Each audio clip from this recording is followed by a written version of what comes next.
Well, the controversy over Swati Maliwal's allegations against the Delhi Chief Minister Arvind Kejriwal's aide Bibhav Kumar escalated sharply today after a police team took the Aam Aadmi Party Rajya Sabha MP to the party chief's residence where the alleged assault took place. Swati Maliwal was taken to the house to recreate the crime scene. Blurry mobile footage has also appeared showing Ms. Maliwal arguing with Kejriwal's staff at the time of the incident.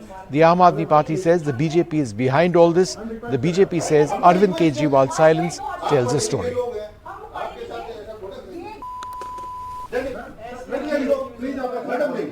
Bharatiya Janata party ने एक साजिश रची, एक षड्यंत्र रचा और उस षड्यंत्र के तहत स्वाति मालीवाल जी को दिल्ली के मुख्यमंत्री अरविंद केजरीवाल जी के घर 13 मई को सुबह सुबह भेजा गया।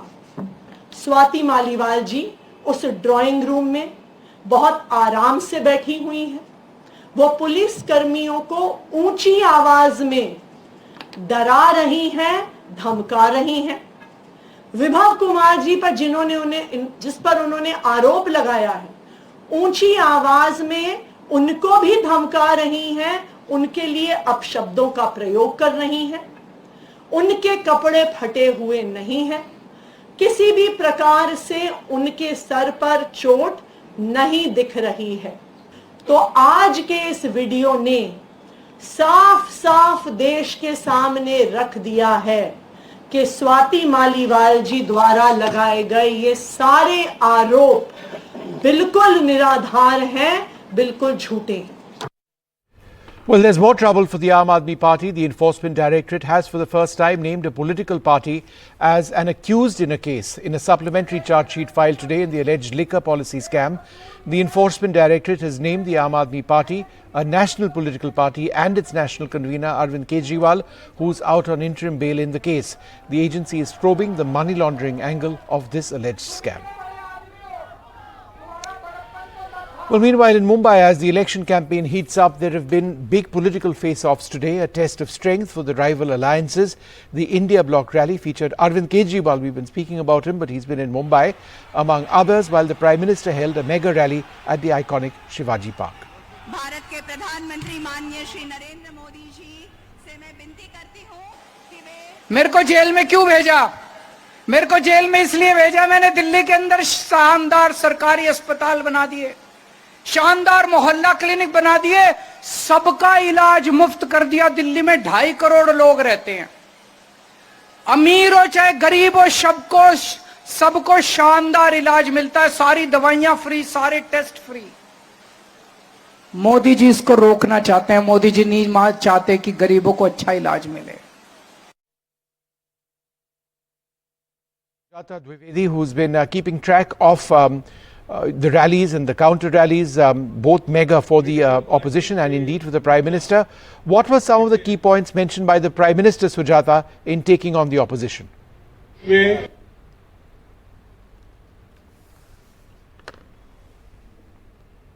Between the Mahavikas Party as well as the rally that is being held here and All right, sorry, we seem to have a bad line with Sujata. We'll try and I don't think we'll be able to get that back. But we're going to move on now. In Uttar Pradesh, pitched political battles between the Congress and the BJP. The Prime Minister stating that if the Samajwadi Party and the Congress win, they'll bulldoze the Ram Mandir. For the Congress, there was Sonia Gandhi's first mega rally for Uttar Pradesh in these elections, with Rahul Priyanka and the Samajwadi Party leader Akhilesh Yadav holding a rally in Raebareli. Sapa Congress वाले सरकार में आए तो रामलला को फिर से tent में भेजेंगे और मंदिर पर बुलडोजर चलवा देंगे। क्या योगी जी से यही सीखना है क्या? अरे जरा योगी जी से ट्यूशन लो, बुलडोजर कहां चलाना कहां नहीं चलाना। Well, Sonia Gandhi today held her first mega rally for the UP Lok Sabha elections. Rahul Gandhi, Priyanka Gandhi and Akhilesh Yadav of the Samajwadi Party were also present in Raebareli. भाई और बहनों, मैं आपको अपना बेटा सौंप रही हूँ। मेरा परिवार वैसे अमीर नहीं, मेरा बिहार है। न सिर्फ मेरे जीवन की कोमल यादें यहाँ से जुड़ी हुई हैं, बल्कि पिछले 100 साल से हमारे परिवार की जड़ इस मिट्टी से जुड़ी हुई है। The Prime Minister speaking in Mumbai. Let's listen in. मैं आपसे 2047 के ड्रीम को लेकर के आया हूं।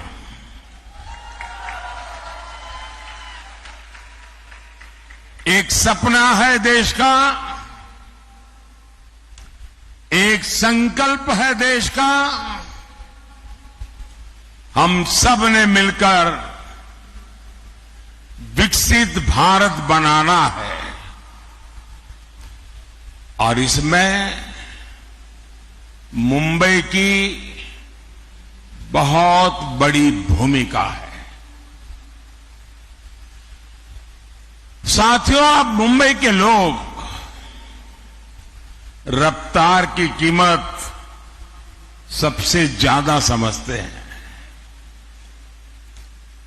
भारत के साथ आजाद हुए कितने ही देश हमसे आगे निकल गए। हम क्या किसी से कम थे? फिर कमी कहां थी? कमी उस सरकार में थी जिसने भारतीयों के सामर्थ्य पर भरोसा नहीं किया, विश्वास नहीं किया। और मैंने ऐसे ऐसे प्रधानमंत्री देखे हैं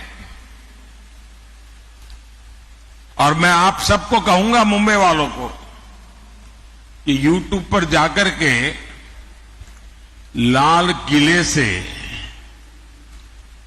अब तक कौन प्रधानमंत्री क्या बोले हैं सारा अवेलेबल है। आप हैरान हो जाएंगे। एक वो भी वक्त था जब देश के प्रधानमंत्री लाल किले से हम भारतीयों को आलसी कहकर पुकारते थे।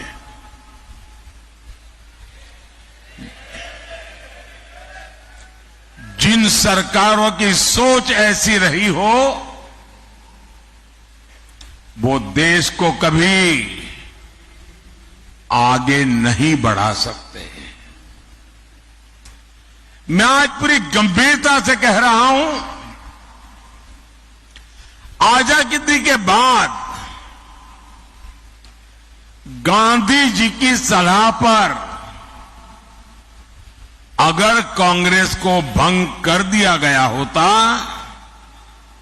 तो आज भारत कम से कम 5 दशक आगे होता।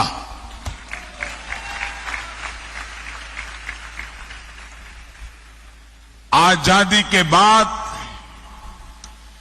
भारत की सभी व्यवस्थाओं का जो कांग्रेसीकरण हुआ, उसने देश के 5 दशक बर्बाद किए हैं। साथियों, देश आजाद हुआ तो भारत दुनिया की 6ठी बड़ी अर्थव्यवस्था था। हम दुनिया में नंबर 6 पर थे और 2014 में जब कांग्रेस गई और हमें जब सत्ता सुपुर्द की, तब देश की अर्थव्यवस्था 6 नंबर से 11 नंबर पहुंच गई थी। ये इन्होंने काम करके गए हैं। और जब से आपने इस सेवक को काम दिया, 10 साल में आज देश दुनिया की 5वें नंबर की आर्थिक ताकत बनकर के खड़ा है।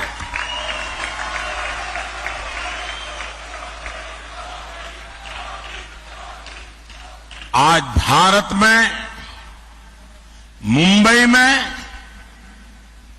रिकॉर्ड इन्वेस्टमेंट आ रहा है और मेरी गारंटी है कि कुछ ही सालों में जब मैं आपके बीच आऊंगा तो हम दुनिया की तीसरी बड़ी आर्थिक ताकत बन चुके होंगे।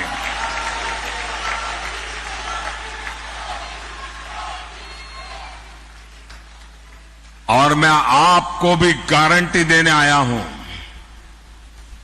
और मैं आपके बच्चों के लिए विश्वास लेकर के आया हूं। मैं आपको विकसित भारत देकर जाने वाला हूं।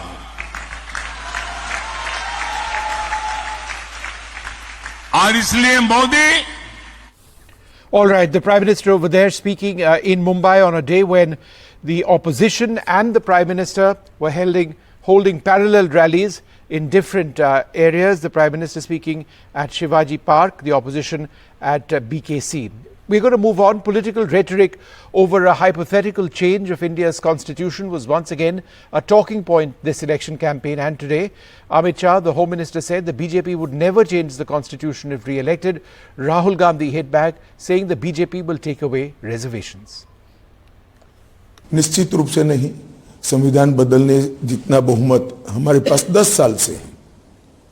आप क्या मानती है कि राहुल बाबा एंड कंपनी बोलेगी और देश मान लेगा? देश ने ही हमें बहुमत दिया है। देश की जनता को मालूम है कि मोदी जी के पास 10 साल से संविधान बदलने के लिए पर्याप्त बहुमत है। हमने कभी ये अप्रोच नहीं किया। हाँ, हमें 400 सीट जरूर चाहिए क्योंकि देश में राजनीति में स्थिरता लानी है। 400 सीट जरूर चाहिए क्योंकि भारत की सीमाओं को चौक चौबंद और सुरक्षित रखना है। इसका उपयोग हमने संविधान सभा ने जो देश को वादे किए थे वो सारे वादे पूरे करने में। नहीं, 400 और 272 से कोई फर्क नहीं पड़ता। हाँ, exactly. बड़ा कदम उठाने के लिए 400 की जरूरत ही नहीं है। अभी हम उठा सकते हैं, मैं यही कहता हूं आपको। परंतु 400 सीट कोई भी व्यक्ति अपने काम का एक्सपांशन नहीं करेगा क्या? देखिए, बहुमत का दुरुपयोग का इतिहास मेरी पार्टी का नहीं है। बहुमत के दुरुपयोग का इतिहास इंदिरा गांधी के समय में कांग्रेस ने किया था। संविधान में सर्वाधिक यदि संशोधन परिवर्तन किसियात इन लोगों ने किया है।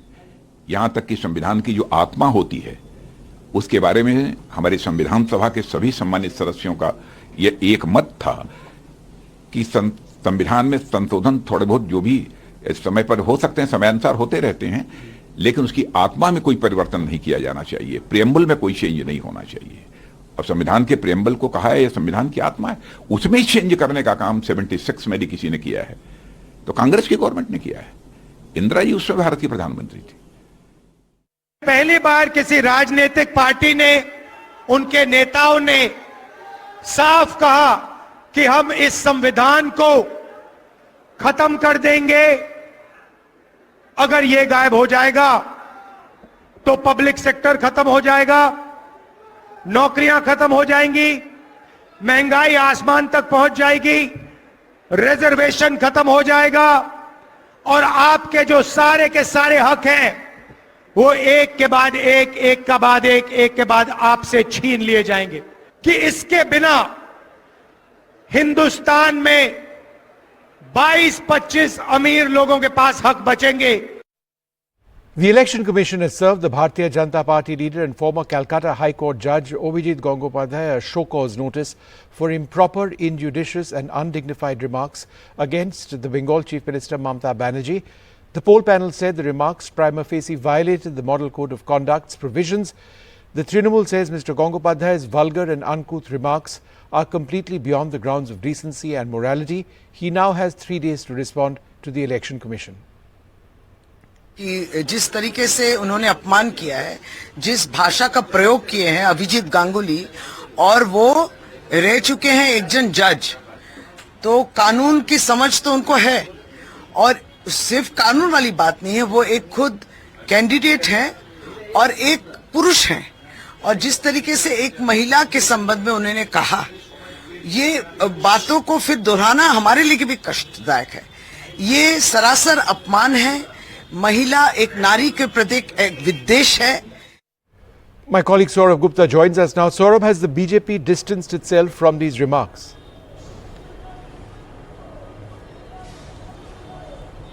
Well, the BJP has issued a denial saying that something like this was not said, and that is, of course, quoting a spokesperson of the BJP. But Abhijit Gangopadhyay seems to be, saying in no mood, rather to be apologizing, because he's, of course, spoken to some local media today and said that, he was meaning something else, as in he was asking about, what money the TMC has taken or something on those lines.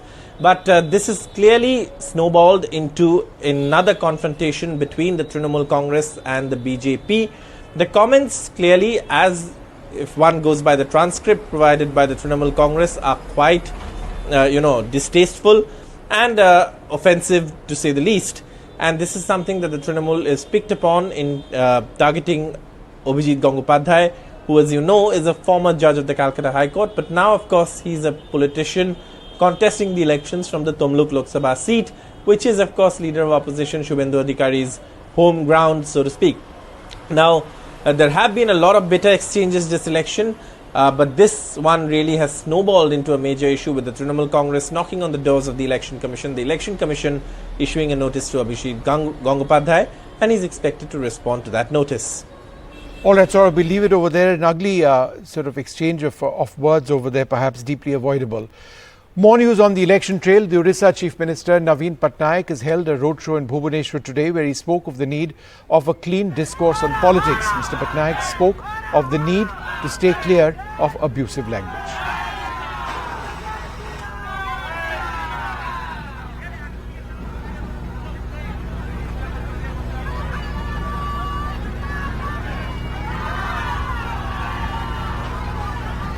This time, there are some chief ministers and union ministers who come as political tourists only at the time of elections, and then they disappear. Their speeches have no effect on the people of Orissa. And it's most unfortunate that many of them use derogatory and abusive language. I never believe in doing that. And the people don't, here in our state, don't appreciate such language. An intense heat wave has been predicted for Punjab and Haryana at a time when temperatures have already soared across parts of North India. Chandigarh reporting a highest ever maximum temperature at 44.5 degrees Celsius. A high today, not a highest ever. Meanwhile, there's been heavy rainfall in South India with flash floods in Kodaikanal. In Tamil Nadu, 2 people have died in rain-related incidents.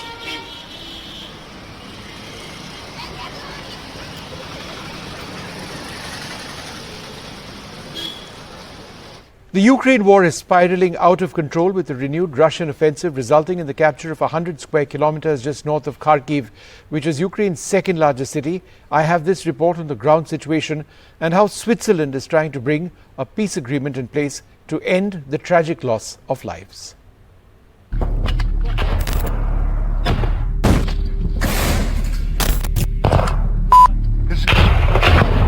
A handful of Ukrainian soldiers, perhaps the last line of defense, in the town of Vovchansk in North Ukraine. An area where Russia's forces have made massive inroads, capturing 100-odd square kilometers and threatening Ukraine's second largest city, Kharkiv. The Russian attack comes as Switzerland, which plays the role of a neutral player, has called for dozens of leaders to meet in Lucerne in a landmark peace summit, an attempt to end the war that continues to spiral out of control. India, Switzerland feels, has an important role to play, which is why Switzerland's Foreign Secretary will be travelling to Delhi to make the point that India's newly elected Prime Minister must attend the summit on the 15th of June. For now, Delhi hasn't decided whether India's representation will be at the level of the PM. Significantly, Russia's President Putin will not be attending. This is a map of Ukraine showing the city of Kharkiv in North Ukraine.